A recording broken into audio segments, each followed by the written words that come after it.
Bien, pues hermano José Luis, bienvenido. Bueno, buenas noches a todos. Bienvenidos a este itinerario que estamos haciendo a través de las bienaventuranzas. Y vamos avanzando también, que ya hoy llegamos a la mitad de nuestro curso. Entonces quiero pedir el favor a alguien que nos ayude con la oración inicial.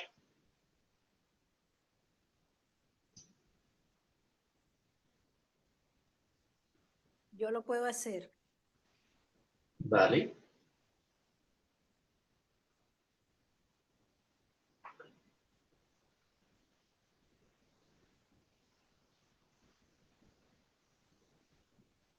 ¿La leo, hermano? Sí, señora. Eh, Dice, aquí estamos, Padre, reunidos en tu nombre. Queremos escuchar tu palabra, que es Jesús, camino, verdad y vida. Permítenos escuchar la llamada que Él hizo y continúa haciendo. Sígueme. Una palabra inagotable que hemos escuchado tantas veces. Indícanos el modo de ir en pos de Jesús, de imitarle, de acoger sus sentimientos, su estilo de vida. Concédenos el don del Espíritu que permita que la llamada de Jesús resuene en nosotros para que así comprendamos que vivamos nuestra vocación, ser santos, ser discípulos misioneros de Cristo, unidos a la Virgen María, que conservaba la palabra en su corazón, y con ella a todos los testigos de la fe que con su ejemplo nos han precedido. Amén. Amén. Muchas gracias, Verónica. Muy amable. Sí, para servirle. De nada, gracias. Y hablábamos de esto, ¿no? Ya vamos, hoy completamos la mitad de nuestro curso y por tanto completamos la mitad de las bienaventuranzas. Dijimos en nuestra segunda sesión y vamos a estudiar 8 bienaventuranzas, a pesar de que en Mateo encontramos una novena que de pronto la vamos a ver, pero por ahora nos centramos en esta. ¿Y cuál es la cuarta bienaventuranza? Mateo 5:6 nos dice, bienaventurados los que tienen hambre y sed de justicia, porque ellos serán saciados. Y esta tiene su gemela en el Evangelio de Lucas, solo que en el Evangelio de Lucas nos dice es, bienaventurados los que tenéis hambre ahora, porque seréis saciados. De esa manera, hay una pequeña diferencia. En Lucas se asemeja a los pobres, a quienes no tienen que comer. En Mateo se pone el refuerzo de hambre y sed de justicia. Entonces, siguiendo la misma metodología que hemos trabajado a lo largo de estas clases, miramos las tres partes de esta bienaventuranza. Bienaventurados los que tenéis hambre y sed de justicia, porque serán saciados. Recordemos, para hablar de los bienaventurados, recordemos que la bienaventuranza se basa en un momento actual o en una condición de gracia o en ese progreso que vamos haciendo por el camino de Dios. Y siempre nos muestra al final la razón de la dicha o la nueva condición que vamos a alcanzar o el regalo de Dios que vamos a recibir. Entonces, cuando hablamos de las bienaventuranzas, decimos, bienaventurados aquellos que pasan por una situación, que tienen una condición de gracia actual, y van a recibir algo, un regalo de Dios, van a estar en una nueva condición o van a ser bienaventurados o dichosos por alguna razón.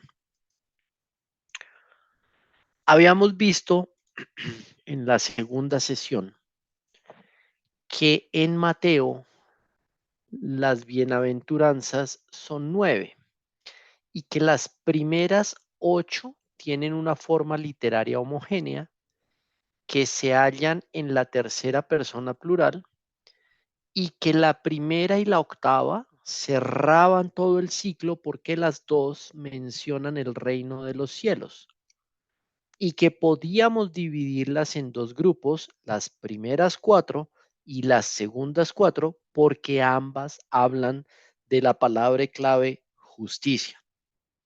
Por eso nuestro primer grupo de hoy se cierra con esta bienaventuranza que tiene la palabra clave justicia. Y vamos a mirar, obviamente, poco a poco, qué es tener hambre y sed de algo. Entonces, aquí quiero abrir los micrófonos, quiero escucharlos. ¿Qué es abrir? ¿Qué es tener hambre? ¿Qué es tener sed de algo? ¿Cómo lo podemos describir? ¿Cómo lo podemos interpretar?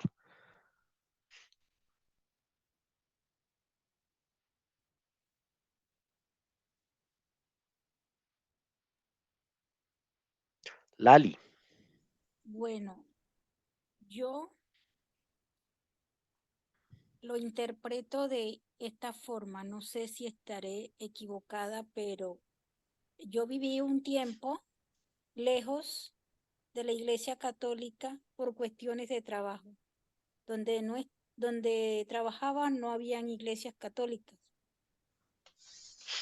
Y yo guardaba la esperanza de algún día poder volver a escuchar una misa. Uh-huh.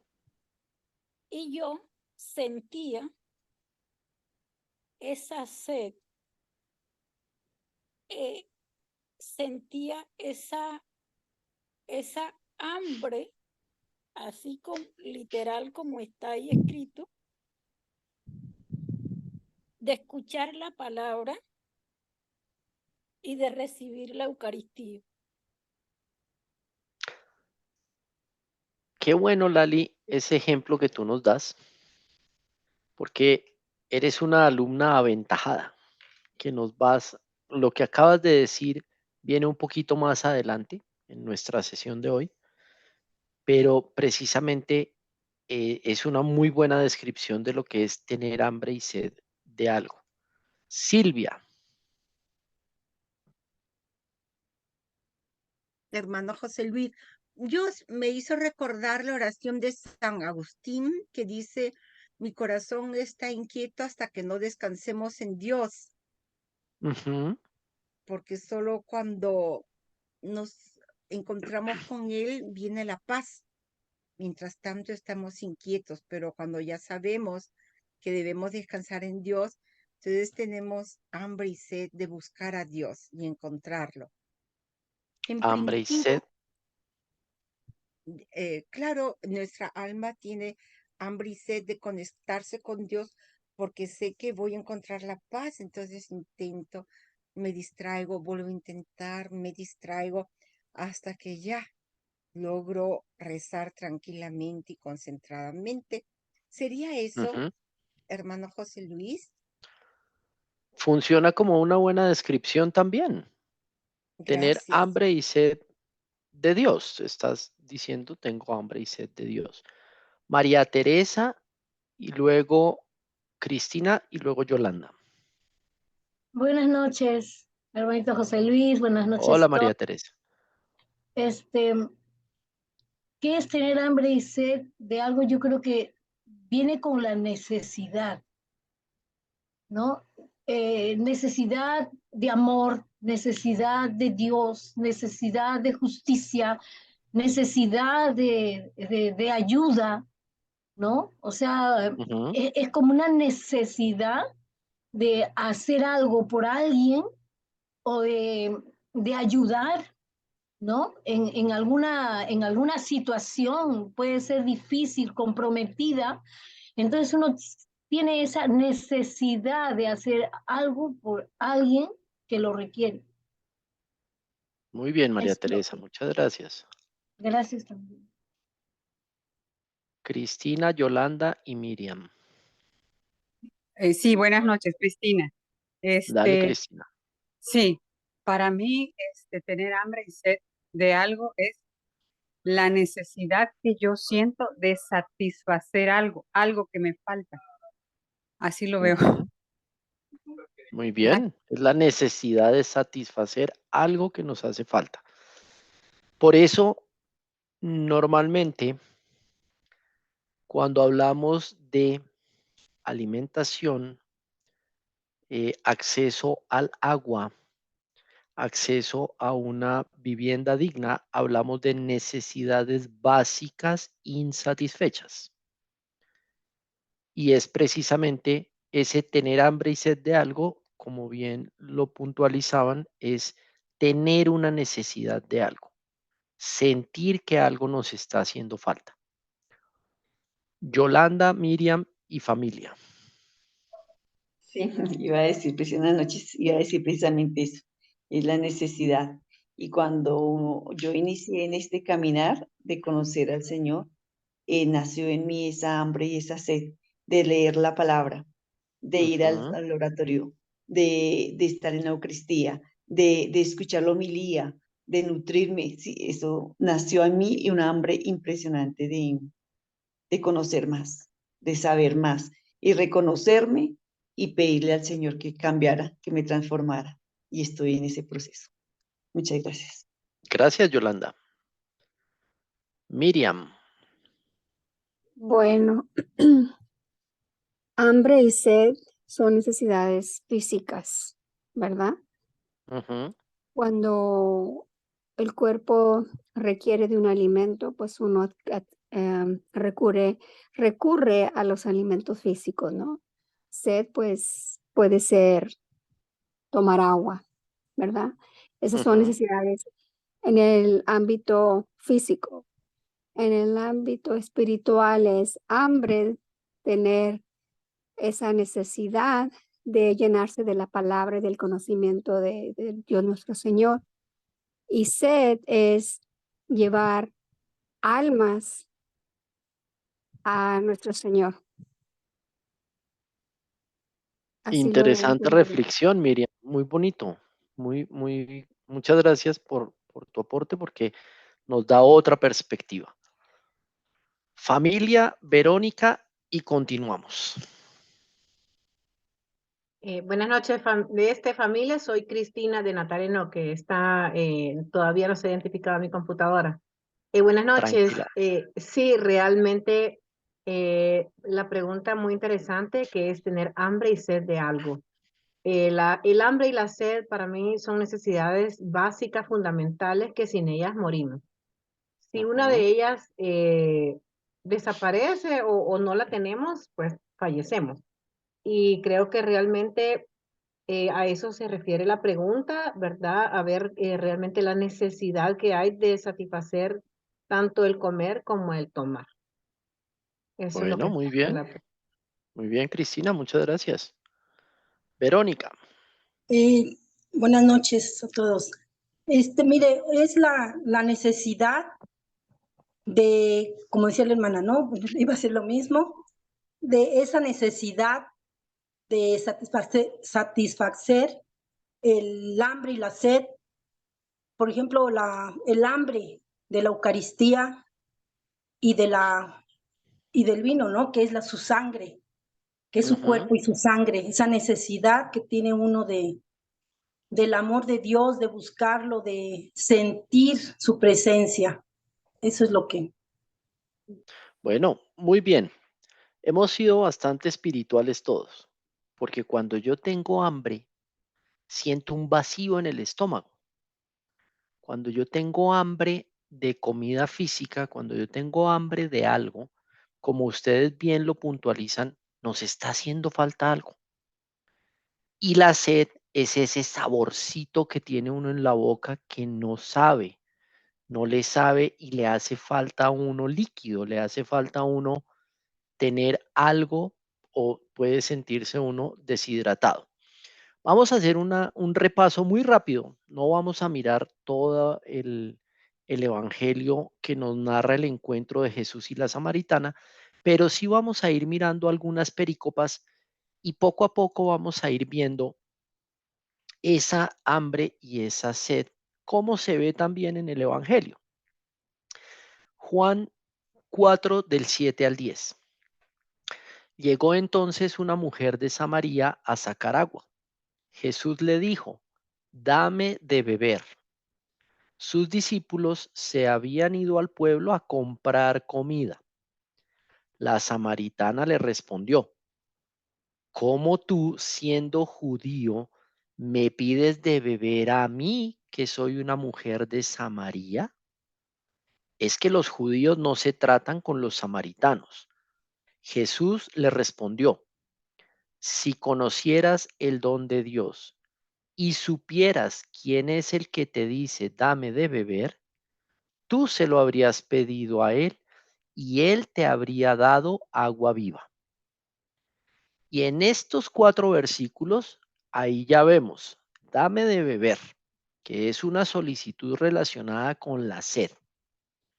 Nos cuentan que los discípulos se habían ido al pueblo a comprar comida, porque después de las jornadas que ellos tenían, les daba hambre, necesitaban recuperar energías. Pero acá el Señor abre el espectro y dice, si conocieras el don de Dios y supieras quién es el que te dice, dame de beber, tú se lo habrías pedido a él y él te habría dado agua viva. Un poquito más adelante, versículos 13 al 15, Jesús le respondió, todo el que beba de esta agua volverá a tener sed, pero el que beba del agua que yo le dé no tendrá sed jamás, pues el agua que yo le dé se convertirá en él en fuente de agua que brota para vida eterna. Le dijo la mujer, Señor, dame de esa agua para no volver a tener sed y no tener que venir aquí a sacarla.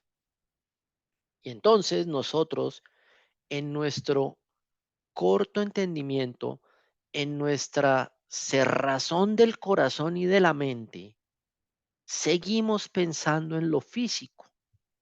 Y entonces la mujer, uy, pues si a mí me dan de esa agua, primero, no vuelvo a tener sed. Y segundo, no tengo que venir hasta aquí a sacar agua. ¿Por qué no me la das? Y entonces dentro de todo este pasaje, Jesús en el diálogo con la mujer va descubriendo y le va permitiendo a ella descubrir cuál es la sed que ella tiene, cuál es el hambre que ella tiene. Vamos a otro pasaje y este ya está mucho más adelante. Juan 4, 31 al 34. Entre tanto, los discípulos le insistían, Rabí, come. Pero él replicó, yo tengo para comer un alimento que vosotros no sabéis. Los discípulos se decían entre sí, ¿le habrá traído alguien de comer? Jesús les dijo, mi alimento es hacer la voluntad del que me ha enviado y llevar a cabo su obra. Palabra del Señor. Y aquí empezamos a ver cómo en este pasaje de ese encuentro de Jesús con la samaritana, podemos entender lo que es tener sed y tener hambre. Muchas veces nos centramos en el efecto físico, pero ustedes como alumnos aventajados se centraron ya en una parte más espiritual, en una parte menos concreta, pero mucho más sólida. Menos concreta porque no la vemos, pero más sólida porque es esa hambre y esa sed que tenemos de Dios. es ese querer conocer más a Dios, querer estar más con Él, querer aprender más de Él, querer aprender de los santos, querer aprender de otros para acercarnos mucho más a Él. Como todo en la vida es providencial, hoy celebramos la memoria de un santo. ¿De cuál santo? San Agustín. San Agustín. Y Sí. resulta que San Agustín, en la oración que hicimos hoy, le pedíamos al Señor esto. ¿Quién quiere ayudarnos a leer esta oración? ¿Puedo hacerlo yo? Claro que sí. Renueva, Señor, en tu iglesia aquel espíritu que con tanta abundancia otorgaste al obispo San Agustín, para que también nosotros tengamos sed de ti, única fuente de la verdadera sabiduría, y en ti, único manantial del verdadero amor, encuentre descanso nuestro corazón. Por nuestro Señor Jesucristo, tu Hijo, que vive y reina contigo en la unidad del Espíritu Santo y es Dios por los siglos de los siglos. Amén. Amén. Esta oración nos simplificó toda la sesión de hoy, porque estamos pidiéndole al Señor que también nosotros tengamos sed de Él, que es la única fuente de la verdadera sabiduría, y que en Él encontremos descanso, nuestro corazón encuentre descanso. Es decir, que nuestra sed de Él sea saciada.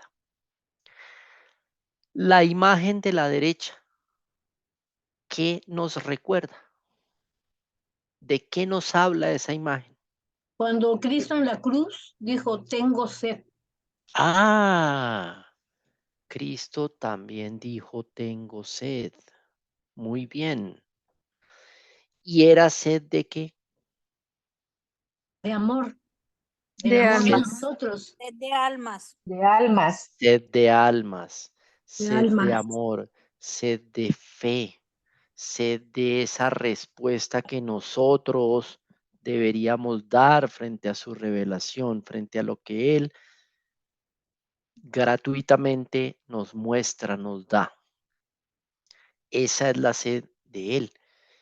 Y esa sed es la que nos permite a nosotros acercarnos a Él. Pasemos a la segunda parte de esta condición de tener hambre y sed de justicia. Miremos un poquito qué es la justicia. Alguien que por favor nos ayude a leer lo que dice virtud. Lo leo, hermano. Dale. Virtud. Primera de las 4 virtudes cardinales. Dar a cada cual lo que le corresponde. Imitación de la divinidad. Participación humana por el orden terreno en las personas y en las cosas, en el orden infinito de Dios. Perfecto. Y entonces nosotros acá nos preguntamos y la Sagrada Escritura nos responde. ¿Quién es justo?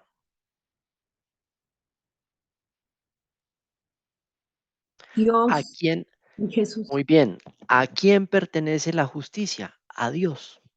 Entonces muchas veces nosotros caemos en un error y es queremos hacer justicia por nuestra mano. La justicia le corresponde a Dios. Sin embargo, nosotros podemos vivir esa justicia de Dios. Como dice acá, es una de las 4 virtudes cardinales. Es la primera de las 4 virtudes cardinales. Adicionalmente, es dar a cada cual lo que le corresponde. Si nosotros damos a cada cual lo que le corresponde, estamos viviendo esa virtud. Y eso nos permite imitar a Dios, imitar a la divinidad. Y obviamente nosotros participamos humanamente en la justicia a través del orden en las personas y en las cosas. Cuando nosotros respetamos a los demás, correspondemos a los demás, entregamos a los demás lo que les toca, estamos alineándonos con ese orden infinito que tiene Dios. También nos dicen que la justicia es rectitud de conducta. Si nosotros actuamos de manera recta, estamos siendo justos. Y obviamente, pues parece redundante, pero un hombre justo es aquel que actúa con justicia. ¿Quién me quiere ayudar a leer esta cita de la carta de Pablo a los romanos? Yo la leo. Dale. Pero ahora, independientemente de la ley, se ha manifestado la justicia de Dios, de la que hablaron la ley y los profetas.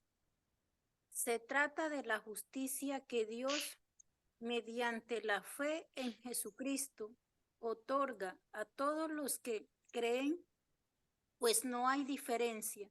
Todos pecaron y están privados de la gloria de Dios. Palabra de Muy Dios. bien.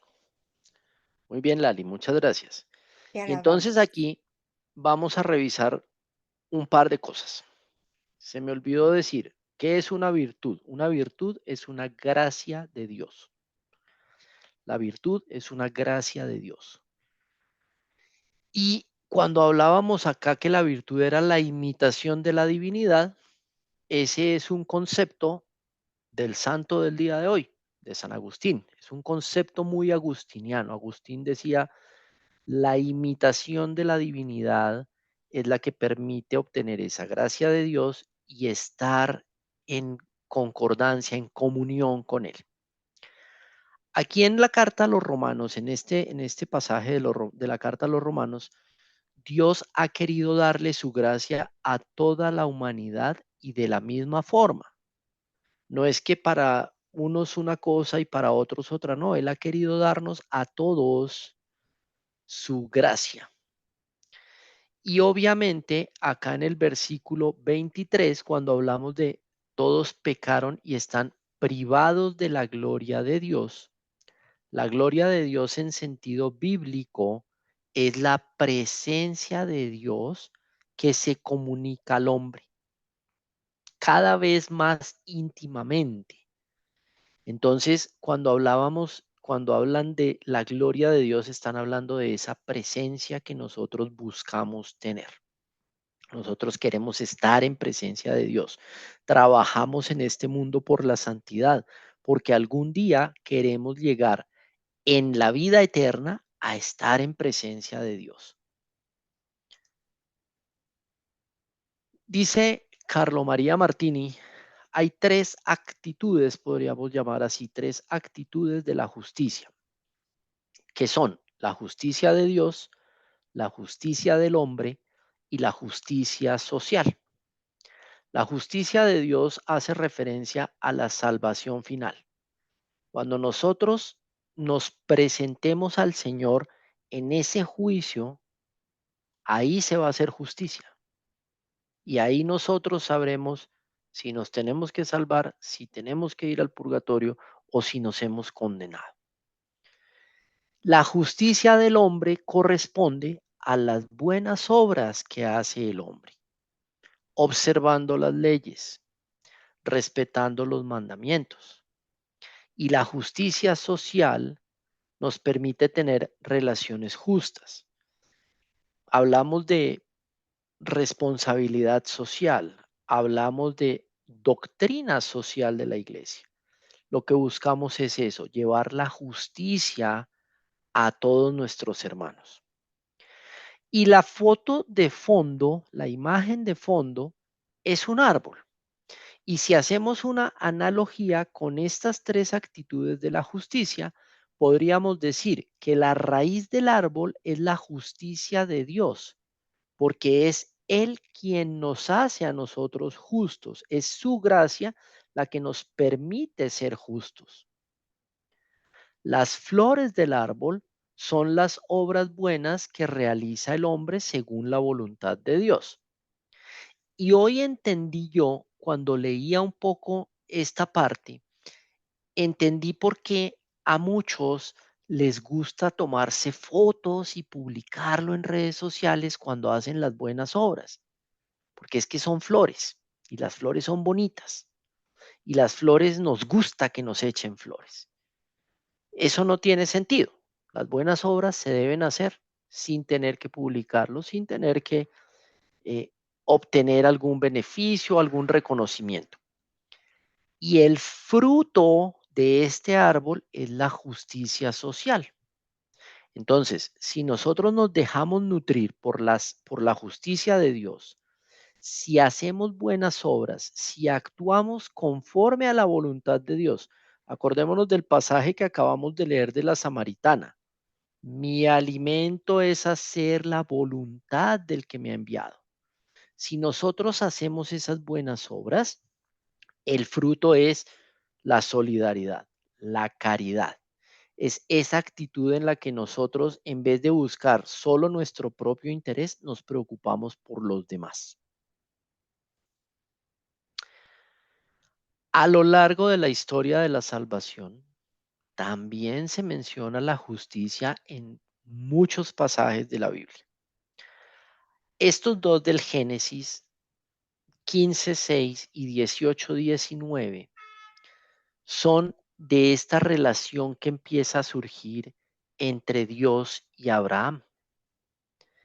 En el 15:6 dice, y creyó Abraham en Yahvé, que se lo reputó por justicia.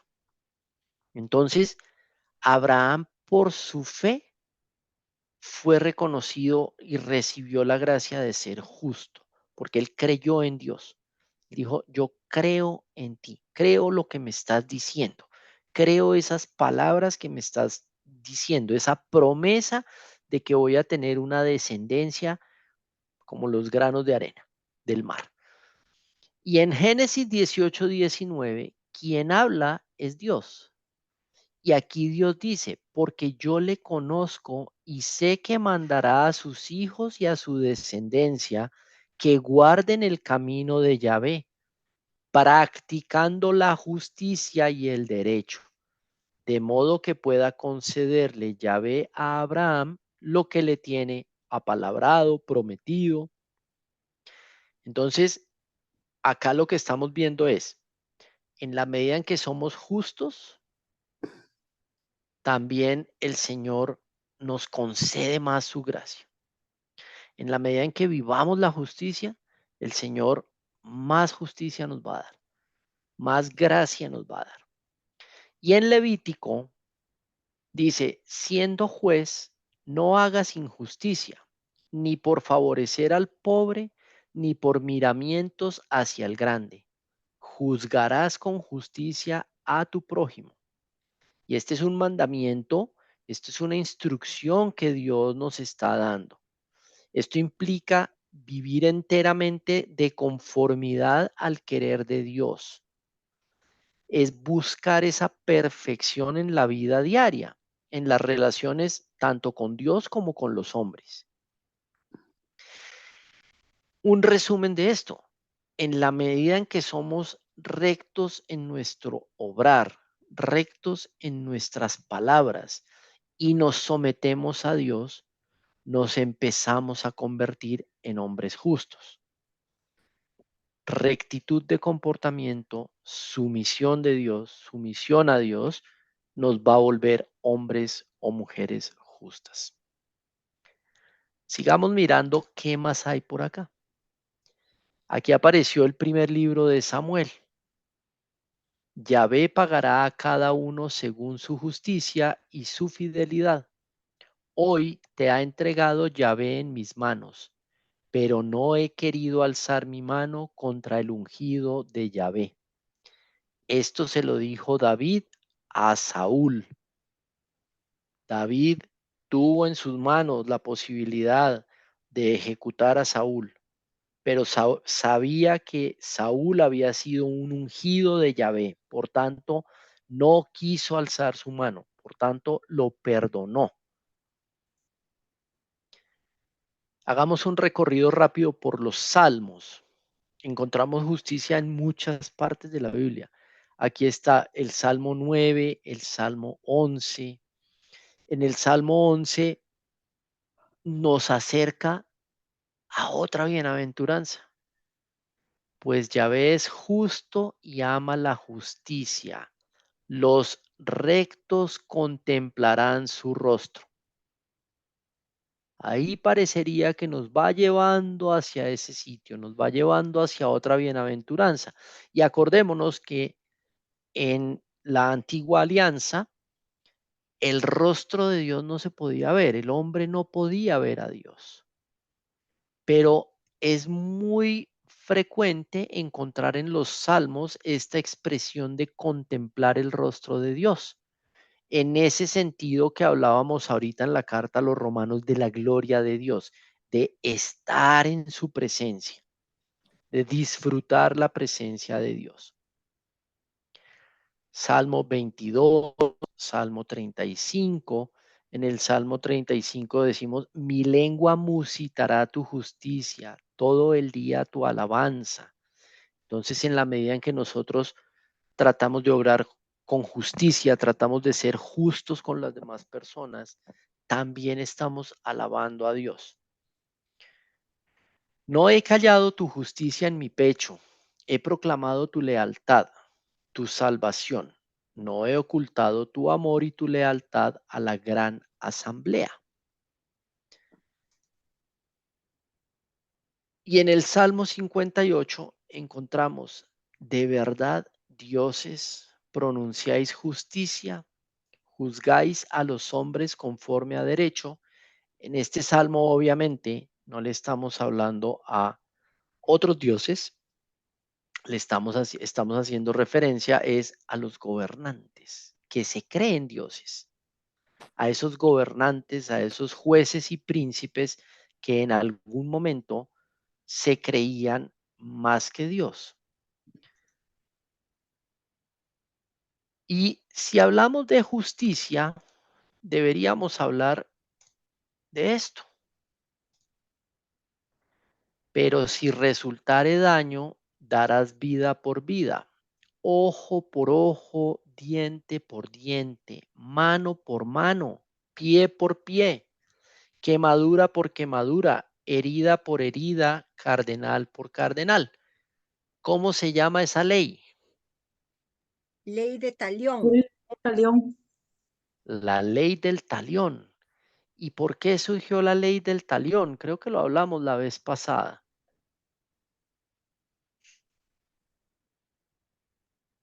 Porque Sur- había muchos asesinatos, ¿no? O sea, se cometían excesos. Entonces se dijo, bueno, para que no haya exceso, si a ti te matan un hermano, tú matas a otro hermano. Si a ti te dan un puñetazo, tú un puñetazo. O sea, que sea algo equitativo, ¿no? Uno por otro y nada más, ¿no? Sin que haga daño al Exactamente. resto. Algo que fuese justo, ¿sí? No Ujú. injusto, porque es que si a mí me robaron una gallina, pues yo no puedo ir a matar la esposa del Señor. No se ve justo, no se ve equitativo. Y eso nos lleva a decir que la justicia también se relaciona con esa equidad, con esa integridad que debemos manejar, con la, ya lo habíamos dicho, la rectitud. También en muchos pasajes y en muchas referencias que hacemos, la justicia se refiere a la santidad y a la santificación o incluso a la verdad. Quiero que alguien me ayude a leer este Salmo 85, que en la Biblia de Jerusalén se titula Oración por la paz y la justicia. ¿Puedo hacerlo yo? Claro que sí. Gracias. A lo largo de la historia de la salvación, Salmo 85, oración por la paz y la justicia. Propicio ha sido Yahvé con tu tierra. Has cambiado la suerte de Jacob. Has quitado la culpa de tu pueblo, has cubierto todos sus pecados, has reprimido todo su furor, has desistido del ardor de tu cólera. Restáuranos, Dios, Salvador nuestro, cesa en tu irritación contra nosotros. ¿Estarás siempre airado con nosotros? ¿Prolongarás tu cólera de edad en edad? ¿No volverás a darnos vida para que tu pueblo goce de ti? Muéstranos tu amor, Yahvé, danos tu salvación. Escucharé lo que habla Dios, sí, Yahvé habla de futuro para su pueblo y sus amigos, que no recaerán en la torpeza. Su salvación se acerca a sus adeptos y la gloria morará en nuestra tierra. Amor y verdad se han dado cita, justicia y paz se besan, verdad brota de la tierra, justicia se asoma desde el cielo. Yahvé mismo dará prosperidad, nuestra tierra dará su cosecha, justicia marchará ante él, con sus pasos le abrirá camino. Palabra de Dios. Gracias por la lectura, Silvia, pero ¿A una usted? pequeña corrección. Sí, no se dice palabra de Dios. Exactamente. Cuando, Ay, cuando proclamamos los salmos, no decimos palabra de Dios, pero no te afanes. Acá estamos gracias. todos aprendiendo. No te afanes. Además que has hecho una proclamación muy, muy buena. Una proclamación que realmente a mí me ha permitido adentrarme en este salmo. Me ha permitido entenderlo y escucharlo, degustarlo mucho más. Y es que en este salmo se le está prometiendo a los que van a regresar. Esto es un salmo para cuando regresemos del exilio y promete la paz mesiánica que fue anunciada por los profetas Isaías y Zacarías. Entonces, si nosotros vemos ese final, lo que es del 11 al 14, amor y verdad se han dado cita, justicia y paz se besan. Quiere decir que vamos a llegar a un sitio en donde vamos a disfrutar del amor de Dios, vamos a disfrutar de su presencia, de su paz. En el versículo 10, cuando dice adeptos, pues hombre, aquí el adeptos fue una traducción que usaron, pero literalmente lo que dice es a los que le temen. Entonces, su salvación se acerca a los que le temen. Pero ya sabemos que temerle a Dios es amarlo, es a los que queremos respetarlo tanto. Y obviamente en la segunda parte, la gloria morará en nuestra tierra. Cuando destruyeron el templo, el Señor abandonó el templo, abandonó la ciudad santa. ¿Será que volvemos a tener un templo? ¿Será que restauramos el templo? Y aquí obviamente empezamos a ver cómo la justicia divina abre el camino, porque ella es la condición de la paz y de la felicidad. Entonces vamos viendo cómo nuestras bienaventuranzas también empiezan a intercalarse, a encadenarse. Porque cuando estamos hablando de justicia, paz y felicidad, estamos hablando de tres bienaventuranzas. En la audiencia general del miércoles 11 de marzo de 2020, el Papa Francisco habló de esta bienaventuranza.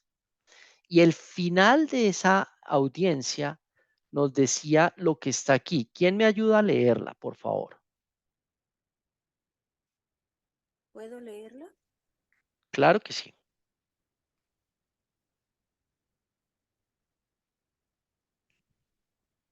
Conclusión.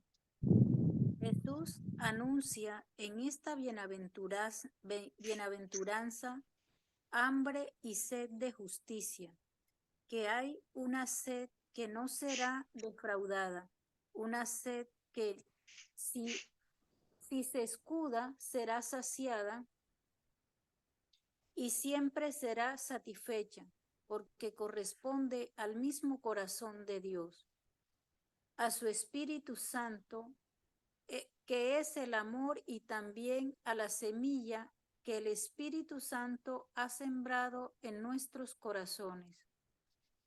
Que el Señor nos dé esta gracia, la de tener esta sed de justicia, que es precisamente la gana de encontrarle, de ver a Dios y de hacer el bien a los demás. Muy bien, Lali.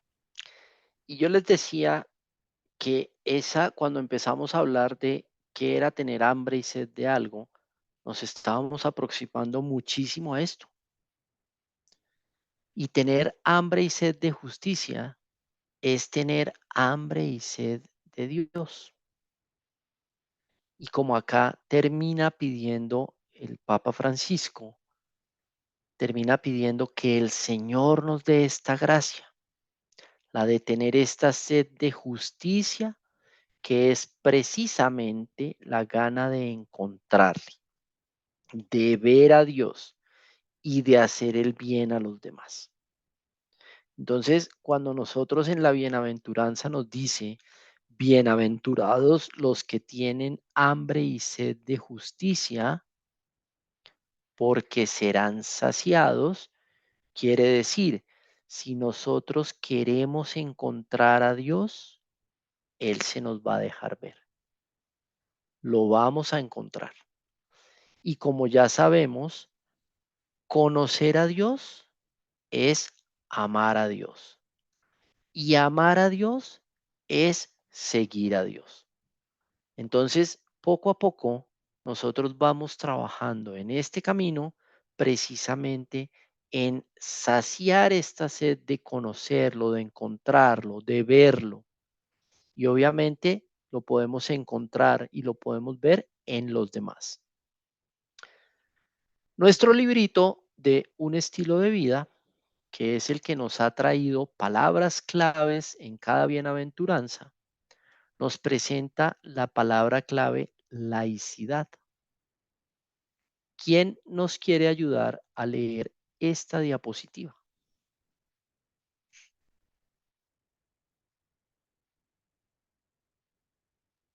¿Lo puedo ayudar? Claro que sí. Ya que nadie dice nada. Tranquila. Palabra clave, laicidad. En la época moderna, la laicidad se entiende como el fruto, ya no hay nada. Vino el Ay. ahorro, el anuncio del ahorro.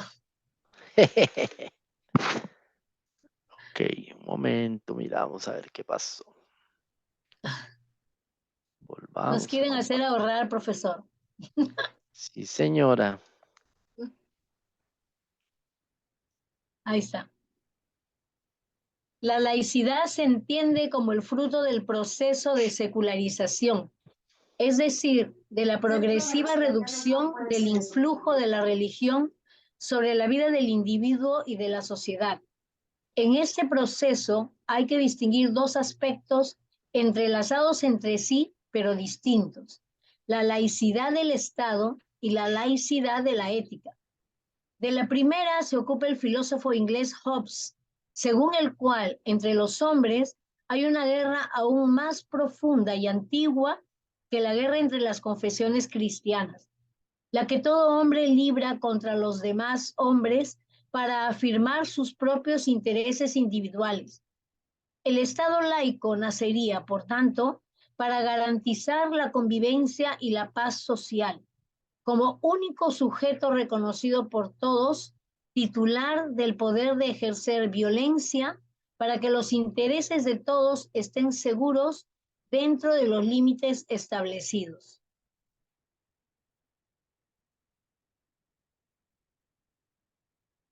Profesor, Sí, está con el micro allá. sí, señora, me acordé. Y empezamos a ver entonces esta palabra laicidad. Y acá nos está empezando a decir, es esa progresiva reducción del influjo de la religión sobre nuestra vida y sobre la vida de la sociedad.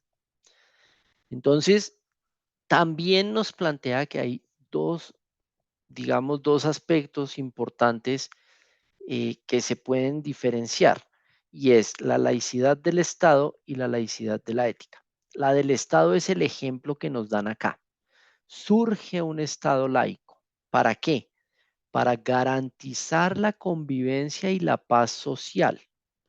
El Estado es el único sujeto que puede ejercer violencia para que los intereses de todos estén seguros dentro de unos límites establecidos.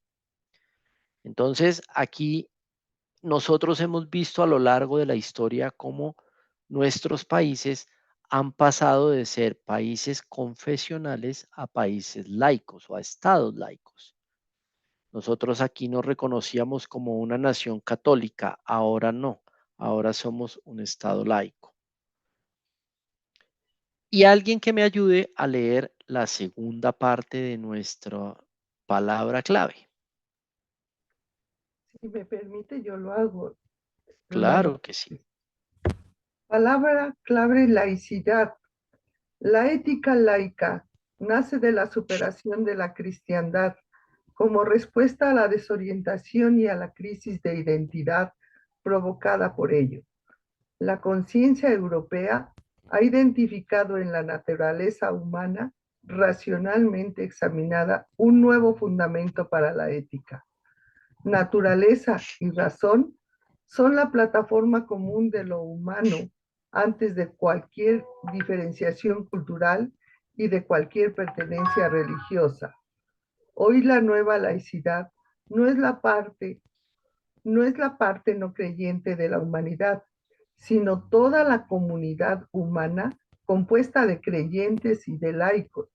La búsqueda de una ética común entre diferentes culturas, sean religiosas o no lo sean, es un proceso, un camino real hacia el reconocimiento universal de la verdad ética. Armindo Risi. Muchas gracias, María Concepción. Y aquí pasó al otro aspecto, que era esa laicidad en la ética. Y nos está diciendo al final que la laicidad no es la parte no creyente de la humanidad, sino que ahora es toda la humanidad, toda la comunidad humana que trabaja en un proceso hacia el reconocimiento universal de la verdad ética.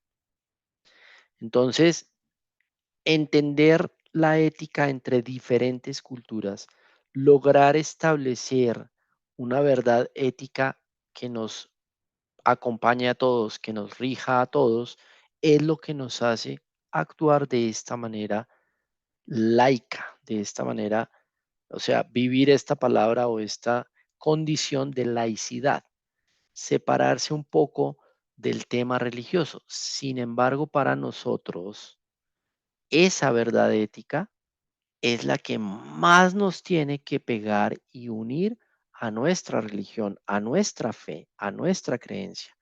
Si nosotros creemos en Dios, como dijo el apóstol Juan en una de sus cartas, si tú dices amar a Dios a quien no ves, no puedes decir que no amas a quien sí ves. Nosotros, para vivir la ética, para vivir en perfecta armonía con la humanidad, vivimos el mandamiento del amor, que es el mandamiento que nos dio Jesús. Llegamos a nuestra oración final. ¿Quién nos ayuda con esta lectura de la oración final? ¿Yo lo puedo hacer?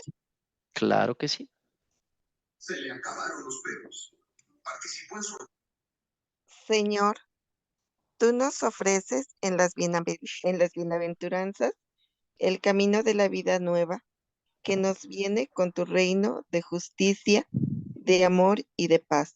Sabemos que nosotros somos pobres, que nos conformamos con una vida superficial y mediocre, pero tu testimonio despierta en nosotros el deseo de seguirte. Realiza el milagro de hacernos más semejantes a ti, que no nos cansemos de seguir tus pasos, que descubramos que la felicidad está unida a la misericordia, pues es el corazón palpitante del Evangelio, porque nos sabemos amados y perdonados. Haz que tengamos un corazón capaz de ver las necesidades de nuestros hermanos y unas manos que acojan y acompañen. Que no habite en nuestro corazón la indiferencia, la búsqueda de nosotros mismos. Que sigamos tu lógica de amor. Amén. Amén. Hemos llegado así al final de nuestra sesión de hoy. Si alguien tiene preguntas, de pronto podremos tratar de responder. Y como siempre, aquí al final les dejo la bibliografía. Y en un rato les hago llegar la presentación. Se las envío por ahí a Leonardo para que se las hagan llegar por el chat. Leonor,